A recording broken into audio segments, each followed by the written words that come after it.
안녕하세요. 이라키 목사입니다. 이스라엘은 이집트의 노예에서 자유를 얻었습니다. 그러나 그들이 지금 있는 곳은 끝이 보이지 않는 광야입니다. 하나님께서 약속하신 가나안 땅에는 언제 가는지 깜깜합니다.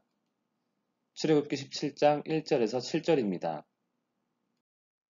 이스라엘은 하나님의 명령과 인도하심을 따라 시내산 앞에 있는 르비딤에 장막을 칩니다. 그러나 문제가 생깁니다. 마실 물이 떨어진 것입니다. 마라에는 쓴 물이라도 있었지만 르비딤에는 쓴 물조차 없습니다.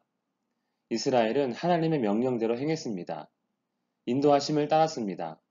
그런데 물이 떨어졌습니다. 험한 광야. 왜 이집트에서 탈출했는지 이해가 되지 않는 상황입니다. 우리에게 물을 주어 마시게 하라. 어찌하여 우리 자녀와 우리 가축이 목말라 죽게 하느냐. 화가 난 이스라엘은 모세와 다투며 원망하고 하나님을 시험합니다. 어떤 시험일까요? 7절에 보면 여호와께서 우리 중에 계신가 안 계신가 하였음이더라.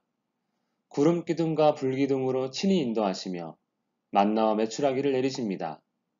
모든 필요를 채우시며 모세를 통해 말씀하시는데 물이 떨어지자 하나님께서 우리 중에 계신가 안 계신가 말하는 것입니다. 자녀가 부모에게 모든 것을 받아 누리면서 나에게 부모님이 계신지 안 계신지 모르겠어 하는 것과 똑같지 않을까요?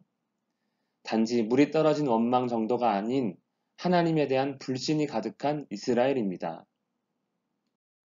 물로 인해 원망하며 하나님을 시험하는 이스라엘로 인해 모세는 하나님께 부르짖습니다. 금방이라도 자신에게 돌을 던질 것 같은 성난 이스라엘입니다. 자유를 얻었지만 계속되는 광야 생활로 하나님에 대한 불신과 원망이 극에 달한 것 같습니다. 나일강을 치던 내 지팡이를 손에 잡고 가라. 이집트의 열재함, 홍해의 기적 때도 그랬듯이 하나님은 이스라엘을 위해 그 영광을 나타내실 때마다 모세에게 지팡이를 잡으라 하십니다. 하나님은 모세에게 지팡이로 반석을 치라고 말씀하십니다. 어떤 반석을 칩니까? 하나님께서 서 있는 그 반석을 치라입니다. 다르게 말한다면 하나님은 모세에게 자신을 치라고 명령한 것입니다. 그러면 그 반석에서 물이 나올 것입니다. 반석에서 물이 나오지만 누가 주시는 것입니까? 그 반석 위에 서 있는 하나님이십니다.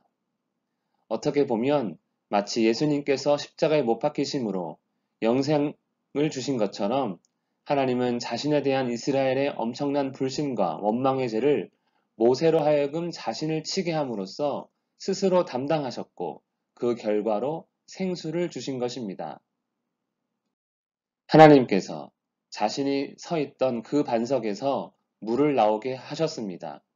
원망과 불신 속에서도 하나님께서 이스라엘 중에 계심을 나타낸 것입니다. 이것이 은혜입니다. 이스라엘이 그랬듯 하나님을 믿으며 신앙생활을 한다 할지라도 기대가 실망이 되고 희망이 절망이 될 때마다 원망의 마음이 있습니다. 때로는 정말 하나님께서 계신가 안 계신가 생각할 때도 있습니다. 그럼에도 그때마다 하나님은 우리에게 은혜를 베푸십니다. 우리 중에 하나님이 계십니다. 기도하겠습니다. 살아계신 하나님 아버지, 우리 가운데 계심을 믿습니다.